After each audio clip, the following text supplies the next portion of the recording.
Saying as soon as Clifton turns up, the sun comes out. There we It's are. called Barbados, mate. Barbados for a reason, isn't it? Jeez.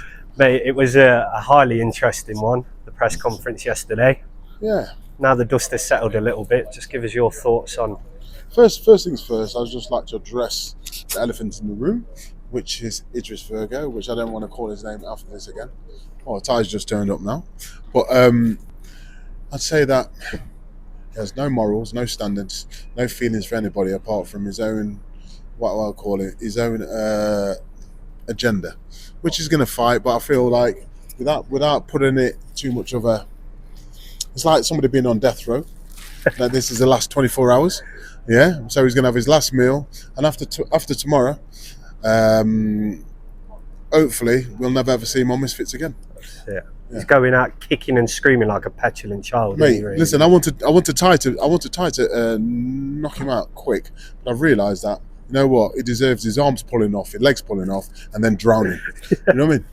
So round 5 or 6. You want him hang drawed and quartering? Yeah, you know the one, and then send half of him to Birmingham, half of him back to shoot fighters in London.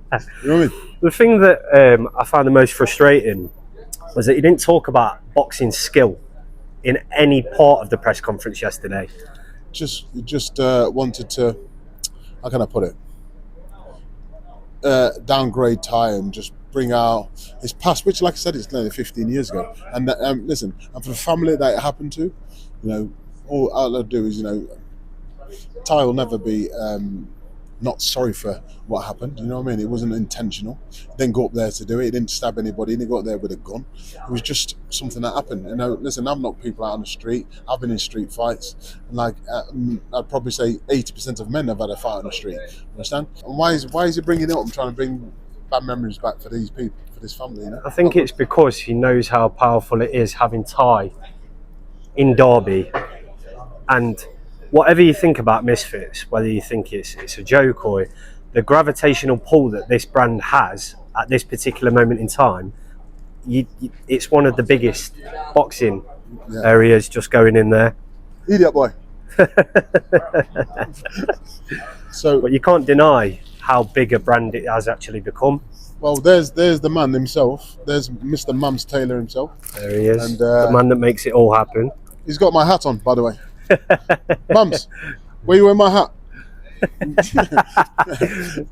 But all in all, listen, it's a massive brand. It's a massive organisation, and it's also, you know, for people like yourselves and people like in the YouTube world or the influencer world or just interviewing. It's a massive platform that no other platform can match right now. I don't know any of the platform can match what Misfits do. I don't either, mate. And I think for the weigh-in to be hosted here at Pride Park, for the fight to be at Valent Live tomorrow night, can only be a good thing, can't it, for this city going forward? Mate, listen. You know, if, God willing, you know, alhamdulillah, that everything goes well tomorrow. Yeah, they'll be back, because really, where are we now? Come outside here. Where are we now?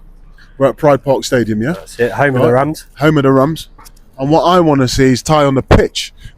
On the pitch, yeah, representing Derby. Yeah, and it's all part of the master plan, isn't it, mate? That's part of my master plan. Yeah, that's it. I can't see any of the Derby fight getting that type of pull or having that in Derby to be able to do that. But then you look at other fighters that you brought through Clifton. Yeah. Sandy Ryan, Harry Scarf. Yeah. Myron Mills. Yeah, Myron Mills. Dave Ryan. Yeah. You know what I mean?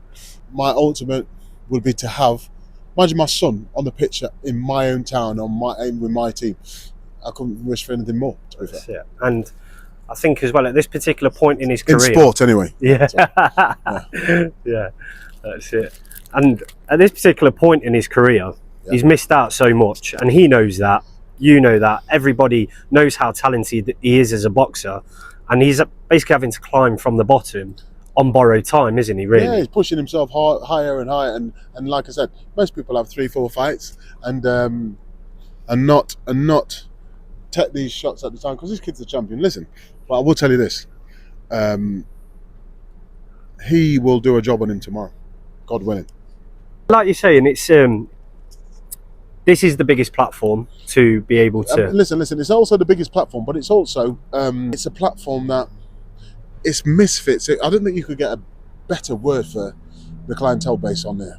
Understand? For athletes, for worldwide pull as well. Yeah, worldwide pull. The pay-per-view element of this particular brand is absolutely nuts, isn't it? Really, mate, unbelievable. And like I said, would you believe that? Listen, the last show, Afghan Dan and I can't remember his opponent, but mate, unbelievable. And listen, if you're going here expecting to watch the sweet skills of Queensberry boxing, you're not going to see it. But what you will see is probably the best entertainment you're ever going to see in a boxing ring. That's it. For entertainment value, is probably one of the best. Who's your money on, Modine or Wakey Wines? Probably Wakey Wines, because I've seen Modine. He didn't throw a punch and jumped on the floor last time. Instead, he hurt his shoulder. Probably holding his arms up. Wakey Wines has been trained by the People's Champ, and you see Liam Cameron was with him last week. Oh, mate, unbelievable. Unbelievable. You know, 20 years ago, Clifton, when you were teaching and you'd finished your professional career, did you ever think that you'd see something like this emerge? Never. Listen, there's always been unlicensed boxing, but to take it to this level, another level. What are you saying, big man? That's it. We've got... here he is, Bradley Johnson. Go on. Brothers. Come on. Brothers. Friend of Ty's as well. It is indeed. Yeah. It is indeed. How are you, Bradley? All right, mate? Took my mate off me and ran off to Ty. So. But what do you think to Misfits and the how they've moved so fast? No, I as think a brand? It's really good. A lot of coverage. I've been a big fan of it. Some of the fights have been entertaining. Very entertaining. That's one thing you can say. Yeah. It's entertaining. Yeah. And it's given a platform for, as you said, YouTubers, celebs want to fight each other. So it's good. Yeah. It mixes it up a little bit, doesn't it?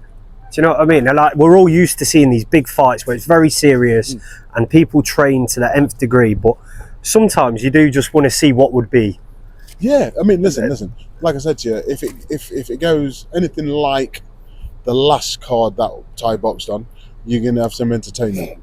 You're going to have some entertainment. And one thing you can guarantee, it's going to be entertaining. Forget the skill. The skill's going to be with the pro fights. Yeah. But the entertainment's going to be with like Wakey Wines and all the other ones that are going to be on it, Modine and people like that. So it's going to be very interesting. And it's nice to see people like Darren Till and Darren Stewart that are transitioning from other forms of martial arts. Listen, I'm going to go into this weight. I think we all have, mate. Yeah. But thanks again for the interview. Remember, thank you, Clifton. Up the Rams. Yeah, up the Rams. And just one quick word with yourself, Bradley, if you wouldn't mind. How good's John Eustace been since he's come in? He's been irrelevant. Unbelievable. Yeah, unbelievable, mate. What he's done from where we were. If he was here 10 games earlier, would have probably been in the playoffs. Playing Frank Lampard. Yeah, that would have been a mad one. Yeah. No, I think what he's done has been a revelation. So where we were, he's come in, he's made us solid at the back, and you know his main aim when he come in was to keep us up, and he's done that. Yeah. And hopefully next season he will get the players that he wants, and we will see a different sort of team next year. Mate. I think the whole feeling around the club has been lifted just by watching more expansive football, and just feels like there's a pressure that's been lifted as well. Yeah, don't get me wrong, it's a hard league, so he knew what he was coming into. Yeah. But he's been there and done it. He's done well in this league before with Blackburn, and he come here, shore things up, and got the job done. The way he articulates himself, mate, is just so humble as well, isn't it? Like, yeah, well, he knows he's a man manager. His man management skills are unbelievable. You know, he's an ex-player himself, so he knows what it takes. Yeah, and I'm sure yourself, as part of the coaching staff, mate, you'll be looking to. Yeah, no, I've learned a lot off of him since he's been in here. So I'm looking forward to continuing working underneath him and watching him train and play every week. Fantastic. And tomorrow night, mate, can we have your prediction for Ty Mitchell against Idris Virgo? Oh, it's going to be a on-stop. I think it's different. There's levels. You know, it's like me playing in the Champions League. You know, it's a different level. Ty's a brilliant boxer. And it's like me trying to play against you at Willows. I didn't want to say that. Mate, have a fantastic time. Thank you so much. Really appreciate that. Come on, boys.